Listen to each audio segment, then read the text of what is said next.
Hello students, today I will explain chapter 4, that is Mending Wall. It's composed by Robert Frost, and this poem is about two neighbors who meet in spring and every year to mend the stone wall that separates their farms. यह जो कविता है यह दो लोगों के बीच की दीवार से संबंधित है, जिसमें कवि और उसका पड़ोसी जो है एक ऐसी दीवार का निर्माण करते हैं जो एवरी स्प्रिंग में वह प्रत्येक स्प्रिंग सीजन में वह दोनों मिलकर उस दीवार को मेंडिंग करते हैं. So now I will explain this poem line to line. Something there is that doesn't love a wall. यहाँ कुछ ऐसा है जो इस दीवार को पसंद नहीं करता. That send the frozen ground swell under it. जो ये सब कर रहा है, जो नेचर को ठंडा कर देता है, क्योंकि जो फ्रोजन ग्राउंड स्वेल्स के बारे में बताया गया है कि जो ऐसे पत्थर हैं जिन पे जो फ्रोज़न हो चुके हैं and spill the upper boulders in the sun. वह सूरज की गर्मी में पिघल कर यानी स्पिल्स हो रहे हैं, पिघल रहे हैं, गल रहे हैं. द अपर बोल्डर्स कहाँ पे? जो उस दीवार के ऊपरी पत्थरों पे है. And makes gaps even two can pass a breeze. और जो कि एक ऐसी दूरी बना रहे हैं, यानी कि उन पत्थरों के बीच में एक ऐसी दूरी को बना रहे हैं जिसमें कम से कम दो लोग, टू कैन पास मीन्स दो लोग गुजर सकते हैं, दो लोग निकल सकते हैं. The work of hunters is an other thing. यहाँ पे कवि हमें बता रहा है कि यह कार्य शिकारियों का तो नहीं है. शिकारी ने यह दीवार नहीं गिराई है क्योंकि यह उनका काम नहीं है. I have come after them and made repair. तो यहाँ पे कवि कह रहा है कि यह कार्य जब शिकारियों का नहीं है, यह उन्होंने नहीं किया है, परंतु अगर यह उन्होंने किया भी है तो मैं यहाँ आता हूँ और इस दीवार को मेंडिंग मीन्स रिपेयर करता हूँ. Where they have left not one stone on a stone. दीवार के जिस हिस्से का उन्होंने डिस्ट्रॉय किया है तो मैं वहाँ खुद जाकर उस हिस्से को सही करूँगा. But they would have the rebate out of hiding.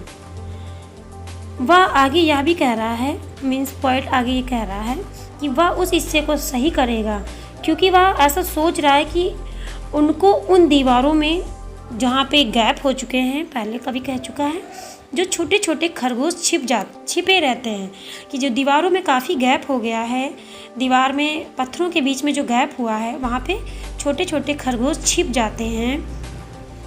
शायद शिकारी उनको बाहर निकालने के लिए ऐसा कर रहे हों. To please the yelping dogs. क्योंकि शिकारी जो हैं वह इन खरगोशों को अपने कुत्तों को खिलाने के लिए ढूंढ रहे हैं. द गैप आई मीन, मेरा मतलब है कि यह सब कुछ अगर हो रहा है तो उन पत्थरों के बीच में हुए गैप्स की वजह से है. No one has seen them made or heard them made. पर पहले तो मैंने ना ही ऐसा किसी को करते देखा है और ना ही ऐसा किसी को कहते सुना है. पर हंटर ने यह नहीं किया है क्योंकि यह कार्य उसका नहीं है. शिकारी फिर एक बार हंटर के बारे में कहता है कि यह कार्य उसने नहीं किया है. But at spring mending time we find them there. लेकिन स्प्रिंग के समय यानी स्प्रिंग सीजन आते ही जब हम लोग यहाँ आते हैं, वह यहाँ पे कवि अपने और अपने पड़ोसी के दोनों को लेकर बात करता है और बताता है कि हम दोनों जब यहाँ मिलते हैं, आते हैं, तो हम दोनों यहाँ मिलकर के इस दीवार की मरम्मत करते हैं और हुई दरारों को दूर करते हैं. I let my neighbours know beyond the hill. Speaker आगे कहता है कि उसका एक पड़ोसी है जो कि बियॉन्ड द हिल रहता है, यानी कि हिल के पीछे रहता है. And on a day we meet to walk the line. जैसे ही स्प्रिंग आती है तो वे दोनों मिलते हैं और दीवारों को अपनी अपनी साइड से चलकर ठीक करते हैं. And set the wall between us once again. और जब दीवार फिर से ठीक हो जाती है, जहाँ जहाँ अपनी अपनी तरफ से दोनों लोग मिलकर दीवार के फैले हुए पत्थरों को ठीक करते हैं, तो वह फिर से अपनी दीवार को एक बार ठीक कर पाते हैं. We keep the wall between us as we go. हम दोनों इस दीवार को वैसे ही रखना चाहते हैं जैसे ये हैं। To each the boulders that have fallen to each. हम दोनों यह तय कर चुके हैं कि जिसकी तरफ से पत्थर गिरेंगे वह उस पत्थर को उस दीवार पर ठीक करेगा।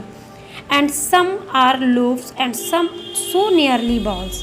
लेकिन जो पत्थर हैं वह कुछ लोव्स के आकार के हैं और कुछ बॉल्स के आकार के हैं। We have to use a spell to make them balance. हमें इन पत्थरों को जार की आवश्यकता होगी। यानी कि कब यहाँ पे कह रहा है कि इतने हैवी पत्थरों को फिर से उनकी जगह पर पहुँचाने के लिए हमें किसी न किसी मैजिक की आवश्यकता होगी जो इन पत्थरों को फिर से इस दीवार पर बैलेंस कर सके। Stay where you are until our backs are turned. आगे कवि कहता है स्पीकर और नेबर दोनों ये चाहते हैं कि जो पत्थर हैं वापस अपनी अपनी जगह पर फिर से उसी दीवार पर आकर के दीवार को सही कर दें। We wear our fingers rough with handling them. लेकिन इन पत्थरों को संभालते संभालते हमारे हाथों की उंगलियां, आवर फिंगर्स रफ मीन्स हमारे हाथों की उंगलियां जो है वो रफ हो गई हैं। Oh just another kind of outdoor game. या तो ऐसा लग रहा है मानो कि एक तरीके से हम लोग यहाँ आउटडोर गेम खेल रहे हैं। मीन्स यहाँ पे स्पीकर और जो उसका पड़ोसी है वह अपनी अपनी दीवार के दोनों एक साइड पे खड़े हैं। तो यहाँ पे जो पोएट है वो ये कह रहा है कि मानो हम लोग एक ऐसा आउटडोर गेम खेल रहे हैं जहाँ पे जो दीवार है वह वॉलीबॉल की उस जाल की तरह है जहाँ पे वह उस खेल को खेलते हैं। ऐसे ही जिस तरह एक व्यक्ति है और एक दीवार के दूसरी ओर दूसरा व्यक्ति है। It comes to little more. इस काम को कोई करने का कोई गहरा पर्पस नहीं है। There where it is we do not need the wall. जहाँ ये दीवार है हमें इसकी आवश्यकता नहीं है। पॉइंट फिर कह रहा है एक बार कि ये जो दीवार बनाई गई है इसकी कोई नीड नहीं है। Do not need the wall. He is all pine and I am Apple orchard. कभी यहाँ पे बताता है कि जैसे मेरे पड़ोसी जो हैं पाइन के ट्री लगाते हैं और मैं एप्पल का बगीचा। But my Apple tree will never get across and eat the cons under his pines. लेकिन अगर यह स्पीकर आगे कहता है कि अगर यह दीवार हट भी जाती तो मेरे सेब कभी भी उस साइड जाकर उसके पाइन के कोन्स में नहीं चेंज हो जाते। यानी कि यहाँ पे एक फ़नी बात कवि कह रहा है कि यह जो दीवार खड़ी की गई है उसमें उसके पड़ोसी को ऐसा लगता है कि यह जो पाइन्स के ट्री हैं या एप्पल के ट्री हैं वह आपस में चेंज हो जाते। कभी यहाँ पे कहता है कि ऐसा कुछ नहीं होता। आई टेल हिम, मैंने उससे कहा। ही ओनली सेज, लेकिन उसने बदले में मुझसे यही कहा। मीन्स उसके पड़ोसी ने स्पीकर से केवल यही कहा। उसने सिर्फ इतना ही कहा, good friends make good neighbours, कि हम दोनों के बीच की दीवार जितनी अच्छी और स्ट्रॉन्ग होगी उतने ही हम दोनों के अच्छे रिलेशनशिप होंगे, यानी हम दोनों अच्छे पड़ोसी होंगे। Spring is the mischief in me and I wonder. Spring, speaker कहता है कि जो स्प्रिंग का सीजन है वह मेरे लिए बहुत बुरा रहता है। एंड आई वॉन्डर, और वह चाहता है if I could put a nation in his head, कि वह किस तरह अपने नेबर अपने पड़ोसी के दिमाग में यह बात डाले कि वह दीवार हटा ली जाए। Why do they make good neighbours is not it. यह दीवार हमको क्यों अच्छा पड़ोसी बनाएगी? क्या यहाँ पर जो है स्पीकर जो है यहाँ पे अपने पड़ोसी को ये समझाना चाह रहा है कि हम दोनों की जब दोस्ती इतनी अच्छी है तो इस दीवार का कोई अर्थ नहीं है। इसलिए जो यहाँ पे स्पीकर है वह जो है अपने पड़ोसी के दिमाग में ये बात डालना चाह रहा है कि वह इस दीवार को हटा ले। Is not it where there are cows. क्या यहाँ पर, स्पीकर आगे कहता है कि क्या यहाँ पर आसपास कोई गायें हैं? But here there are no cows. लेकिन यहाँ पर दूर दूर तक कोई गाय नहीं है जो हमारी प्रॉपर्टी यानी कि हमारे खेतों को डिस्ट्रॉय कर देगी।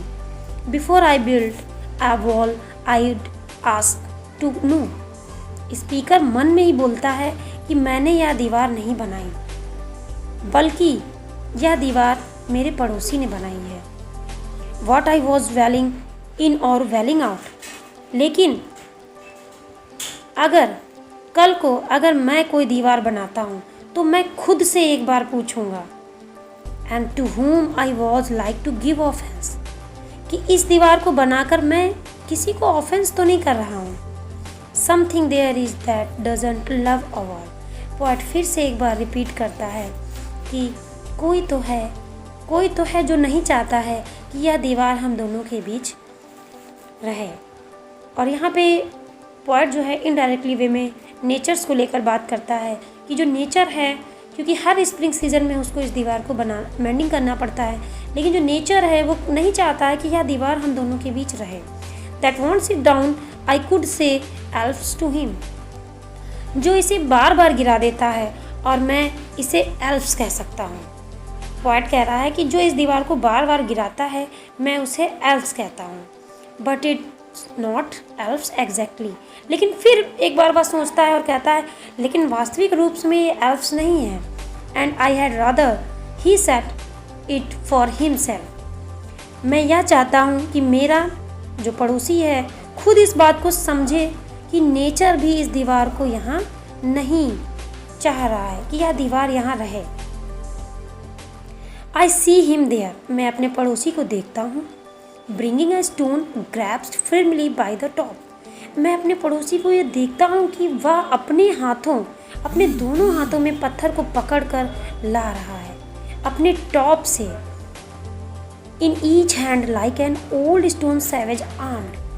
अपने टॉप से पत्थर को अपने हाथों में जकड़ कर रखा है और यह सब देखकर ऐसा लग रहा है कि कोई आदि मानव पत्थर उठाता है अपने हाथों में, वैसे ही वह अपने हाथों में पत्थरों को दबाकर लिए चला आ रहा है। He moves in darkness as it seems to me। मेरे पड़ोसी के अंदर डार्कनेस है और वह उसी में मूव कर रहा है। Not of woods only and the shade of trees। लेकिन यह जो डार्कनेस है वह पेड़ों की शेडो से उसके ऊपर पड़ रही है, वह नहीं है, बल्कि वह डार्कनेस, पोएट यहाँ पे बता रहा है कि जो उसका पड़ोसी है उसके मन में कहीं ना कहीं डार्कनेस है। He will not go behind his father's scene। ये उस बात के खिलाफ कभी नहीं जाएगा जो उसके फादर ने कही थी। And he likes having thought of it is so well। और वह अपने पिता की इस बात को बहुत पसंद भी करता है और सही भी मानता है। He says again, इसलिए वह दोबारा फिर एक बार कहता है good fences make good neighbours, कि अच्छी मित्र हम तभी बन सकते हैं जब हमारे बीच की यह दीवार जितनी अच्छी और स्ट्रॉन्ग होगी उतने ही अच्छे हमारे ये रिलेशन होंगे। So dear students, please listen this explanations of this poem very careful and try to understand the explanation of this poem।